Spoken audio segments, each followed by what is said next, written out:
Nakakabigla. Habang patuloy na tumitindi ang tensyon, pinalakas ng China ang kanilang presensya sa Philippine Sea sa pamamagitan ng deployment ng Liaoning Carrier Strike Group noong Setyembre 2024 na taon 24. Ang CNS Liaoning 16 kasama ang mga destroyers na CNS Chengdu 120 at CNS Huainan 123 ay nagsagawa ng malawakang maritime exercises sa lugar na ayon sa mga eksperto ay bahagi ng pagpapakita ng puwersa ng China.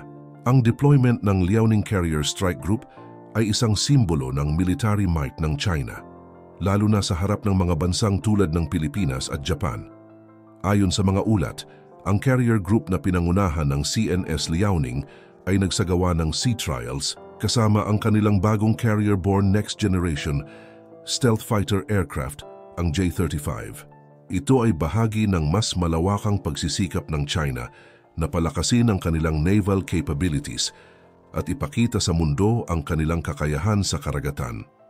Sa gitna ng tensyon, ang hakbang ng China na magpadala ng kanilang carrier strike group malapit sa teritoryo ng Pilipinas at Japan ay nagdulot ng pangamba hindi lamang sa mga bansang ito, kundi pati na rin sa iba pang kasapi ng komunidad ng mga bansa sa Indo-Pacific. Ayon sa mga eksperto, ang deployment ng Liaoning ay isang estratehikong hakbang ng China upang ipakita ang kanilang dominasyon sa rehiyon at gawing malinaw na hindi sila susunod sa anumang international ruling na taliwas sa kanilang interes. Ayon sa spokesperson ng Japan's Ministry of Defense, ito ang unang pagkakataon na isang Chinese carrier group ay dumaan sa pagitan ng mga isla ng Yonaguni at Iriomote. Ang ganitong ruta ay nasa malapit sa Okinawa, kung saan matatagpuan ang mga base militar ng Estados Unidos at Japan. Malinaw na ang kilos na ito ng China ay bahagi ng kanilang estratehiya upang patuloy na hamunin ang presensya ng Estados Unidos at ang kanilang mga kaalyado sa rehiyon. Ang deployment ng Chinese Carrier Strike Group at ang agresibong pag-uugali ng kanilang Coast Guard sa Ayungin Shoal ay nagpapakita ng malawakang pagbabago sa dynamics ng seguridad sa West Philippine Sea. Ang rehiyon ay hindi lamang mahalaga dahil sa mga yamang dagat at natural resources nito, kundi dahil din ito ay isang mahalagang ruta para sa international trade.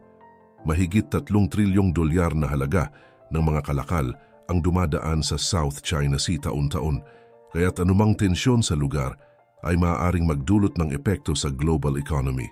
Bukod dito, ang patuloy na militarisasyon ng China sa rehiyon, kasama na ang pagtatayo ng mga artificial islands at pag-deploy ng mga advanced military assets, ay naglalagay sa balanse ng kapangyarihan sa Indo-Pacific.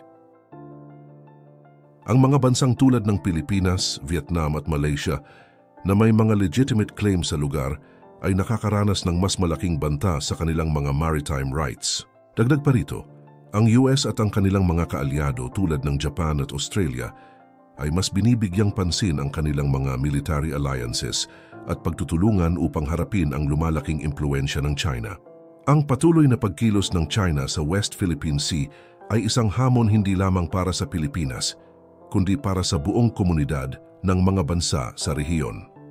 Ang ASEAN, Association of Southeast Asian Nations, ay matagal nang naglalayong magkaroon ng isang Code of Conduct, COC, sa South China Sea upang mapanatili ang kapayapaan at katatagan sa lugar. Gayunpaman, sa kabila ng mga diplomatikong pag-uusap, wala pang malinaw na kasunduan ang naaabot dahil sa pagtutol ng China sa ilang mga probisyon na naglalayong limitahan ang kanilang military activities. Ang kasalukuyang sitwasyon sa West Philippine Sea, partikular na ang mga insidente sa Ayungin Shoal, ay nagpapakita ng patuloy na hamon sa soberanya ng Pilipinas at sa kalayaan ng paglalayag sa mga international waters. Sa kabila ng desisyon ng Permanent Court of Arbitration noong 2016, patuloy na nilalabag ng China ang karapatan ng Pilipinas sa kanilang EEZ gamit ang kanilang military and economic might upang kontrolin ang rehiyon. Gayunpaman, ang mga pahayag ng suporta mula sa Estados Unidos, Japan at iba pang mga kaalyado ng Pilipinas ay isang mahalagang paalala na ang laban para sa soberanya at karapatan sa mga international waters ay hindi isang laban na mag-isang haharapin ng Pilipinas. Ang Mutual Defense Treaty sa pagitan ng Pilipinas at Estados Unidos ay patuloy na nagiging batayan ng pagkakaisa at kooperasyon sa harap ng mga banta mula sa China. Bukod dito, ang mas malawak na kooperasyon ng mga bansa sa Indo-Pacific tulad ng Quad ay mahalaga upang masiguro na ang rehiyon ay mananatiling bukas, ligtas at sumusunod sa mga international norms. Ang laban sa West Philippine Sea ay hindi lamang tungkol sa soberanya ng isang bansa, kundi ito ay tungkol sa patuloy na pagtaguyod ng kapayapaan, seguridad at kaayusan sa rehiyon. Habang patuloy na tumitindi ang tensyon, nananatiling mahalaga ang diplomatikong mga hakbang, sama-samang aksyon, at patuloy na vigilance upang matiyak na ang mga maritime disputes ay maresolba sa paraang makatarungan at naaayon sa international law. Sa gitna ng lahat ng ito, ang mundo ay nakatingin sa West Philippine Sea, isang lugar na ngayon ay sentro ng isang malawakang geopolitical na tensyon.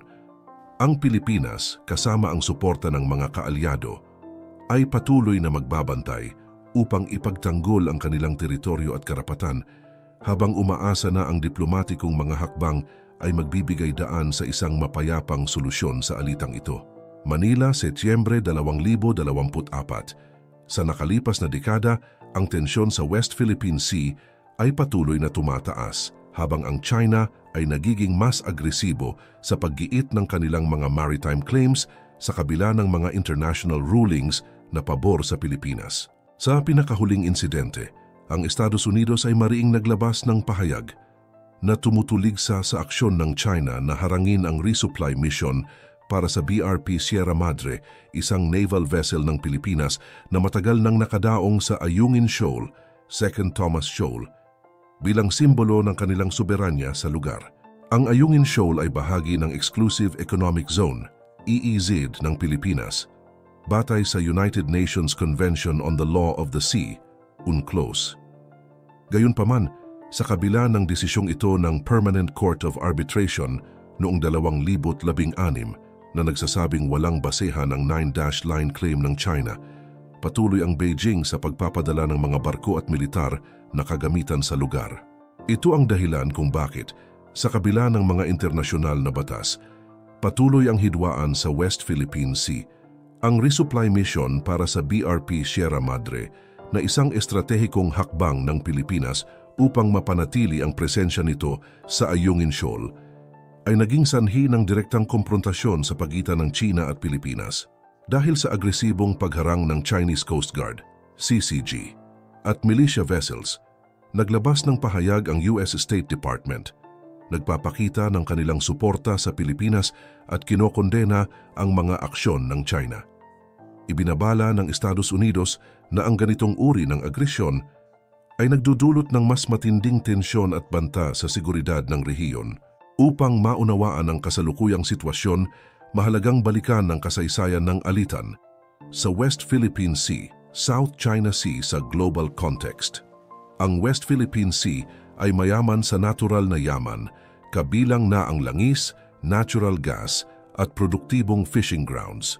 Ayon sa mga eksperto, tinatayang 11 bilyong bariles ng langis at 100 trilyong cubic feet ng natural gas ang maaaring makuha sa ilalim ng dagat. Dagdag pa rito, 12% ng global fishing catch ay nagmumula sa rehiyong ito.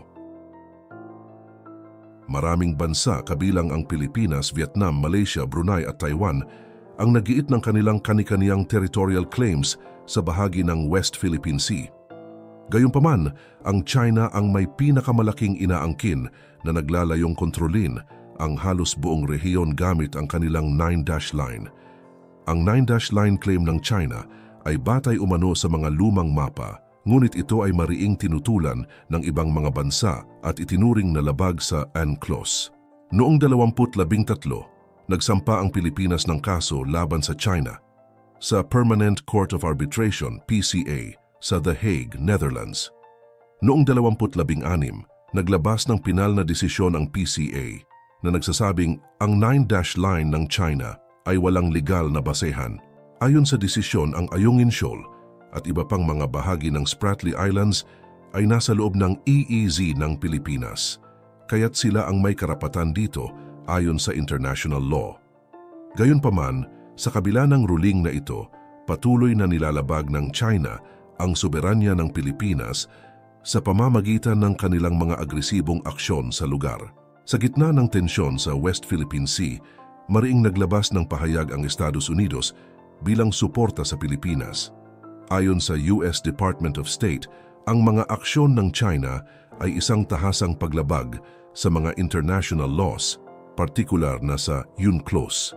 Sinabi ng spokesperson ng US na ang Estados Unidos ay patuloy na makikipagtulungan sa kanilang mga kaalyado sa rehiyon upang tiyakin na ang kalayaan ng paglalayag, freedom of navigation, at ang rule of law sa mga karagatan ay mananatili.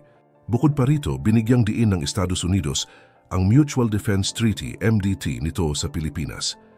Ayon sa MDT, anumang pag-atake sa mga puwersang militar ng Pilipinas ay ituturing na pag-atake sa Estados Unidos. Kaya't ang mga insidente tulad ng pagharang sa resupply mission ng Pilipinas ay nagiging dahilan ng malalim na pag-aalala para sa Estados Unidos. Ang commitment ng Amerika sa seguridad ng rehiyon, partikular na sa Indo-Pacific, ay malinaw na ipinapakita sa kanilang mga pahayag at aksyon sa mga nakalipas na taon. Hindi rin natatapos ang suporta ng US sa mga salita lamang. Ang US ay aktibong nagsasagawa ng mga joint military exercises kasama ang Pilipinas tulad ng balikatan exercises upang palakasin ang kanilang defense capabilities. Ito ay isang paraan upang ipakita sa China na handa ang Estados Unidos at ang kanilang mga kaalyado na ipagtanggol ang kanilang mga teritoryo laban sa anumang banta. Bukod sa Estados Unidos, ang iba pang mga bansa sa rehiyon ay nagpahayag din ng kanilang pagkabahala sa patuloy na agresyon ng China sa West Philippine Sea. Ang Japan na isa sa mga pangunahing kaalyado ng Pilipinas at Estados Unidos ay mariing nagpahayag ng suporta sa Pilipinas. Ayon sa embahador ng Japan sa Pilipinas, ang mga hakbang ng China ay nagdudulot ng destabilization sa rehiyon at isang direktang paghamon sa mga international laws na nagpapahintulot sa kalayaan ng paglalayag. Ang Japan ay bahagi ng Quad, Quadrilateral Security Dialogue, kasama ang Estados Unidos, India at Australia. Ang Quad ay isang strategic alliance na naglalayong panatilihin ang kapayapaan at seguridad sa Indo-Pacific region. Sa harap ng lumalaking tensyon sa West Philippine Sea, nagiging mahalaga ang papel ng Quad sa pagpapakita ng kooperasyon ng iba't ibang bansa upang harapin ang agresibong galaw ng China. Sa isang pinakahuling aksyon, ipinadala ng Japan ang kanilang destroyer na JS Takanami, DD-110, upang i-monitor ang Chinese naval activity sa Philippine Sea kasabay ng deployment ng Liaoning Carrier Strike Group ng China. Ang ganitong hakbang ay nagpapakita ng pagkakaisa ng mga kaalyado ng Pilipinas sa harap ng banta ng China.